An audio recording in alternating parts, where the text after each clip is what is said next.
সুপ্রিয় দর্শক মণ্ডলী, অন্যরকম স্টুডিওর পক্ষ থেকে জানাই অন্যরকম ভালোবাসা এবং অভিনন্দন। অন্যরকম স্টুডিওর পক্ষ থেকে আমার এই প্রথম ফার্স্ট ব্লগিং ভিডিও।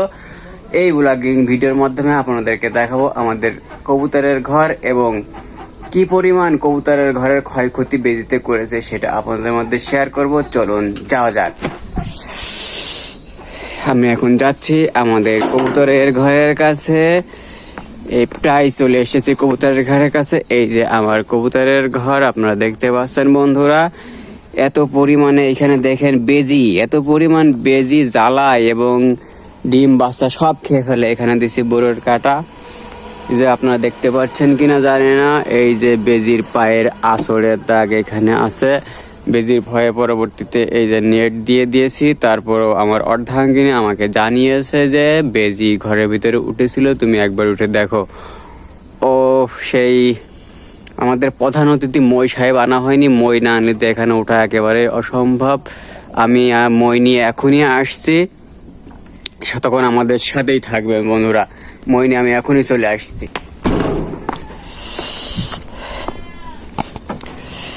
এই যে এই মইটা এখানে বাঁধাইতে হবে। এখন এখানে বাঁধাই মইয়ের উপরে আমি উঠবো। সকালে কারেন্ট ঝাল ভর্তা দিয়ে খিচুড়ি ভাত খেয়েছি। আমার খুব ঝাল লেগেছে বন্ধুরা, বুঝতেই পারছেন প্রচন্ড ঝালে আমি শোষাচ্ছি। তাহলে সর্বপ্রথম এখানে অত্যাধুনিক দড়ি দিয়ে বাঁধা লক সিস্টেম আছে, লকটা খুলতে হবে। ইতিমধ্যে বেজিতে আমার 6 জোড়া বাচ্চা এবং 8 জোড়া ডিম খেয়ে সাবার করে ফেলছে। এরপর আর কখনোই ঘর খুলে দেখা হয়নি।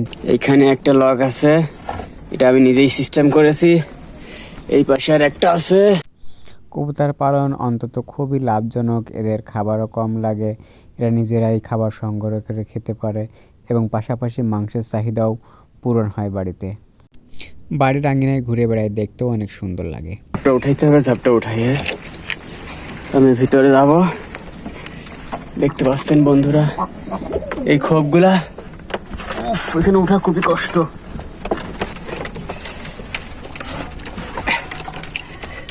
এই খোপগুলো এখন সব খালি, ওরা সব মাঠে গেছে। এখানে অনেক পায়রা থাকে, এই দেখতে পাচ্ছেন দুইটা আছে, এখানে একটা আছে।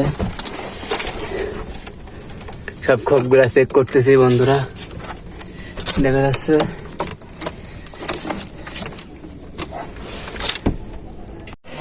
আপনারা দেখতে পাচ্ছেন সুপ্রিয় দর্শক মন্ডলী, আমি প্রত্যেকটা খোপ বা রুম চেক করতেছি।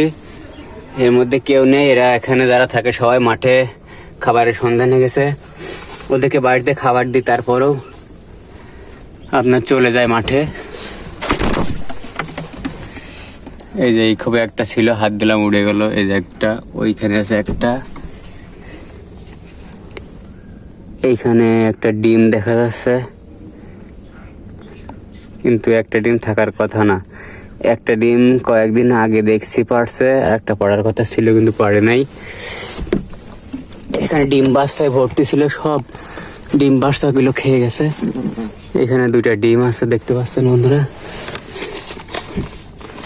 এখানে দুইটা পায়রা আছে, এখানে দুজন বসে আছে, মিট করছে খুব শীঘ্রই এরা। এখানে দুইটা আছে, এরা খুব শীঘ্রই ডিম দেবে। আর এখানে দুইটা আছে, এরাও খুব শীঘ্রই ডিম দেবে। একদিন দেখা হবে অন্যরকম ভিডিওর মাধ্যমে, তখন আপনাদেরকে দেখাবো কিভাবে মানে কবুতরের ডিম জমবে কিনা সেটা চেক করতে হয়, এবং যখন বাচ্চা উঠবে তখন আপনাদেরকে দেখানো হবে কিভাবে বাচ্চাগুলো ওঠে এবং কিভাবে আগেই বুঝবেন যে আপনারা যে এই কবুতরের ডিম থেকে বাচ্চা বের হবে কি হবে না। সে পর্যন্ত আমার সাথেই থাকবেন, আমাকে সহযোগিতা করবেন। সবাইকে ধন্যবাদ। আল্লাহ হাফেজ।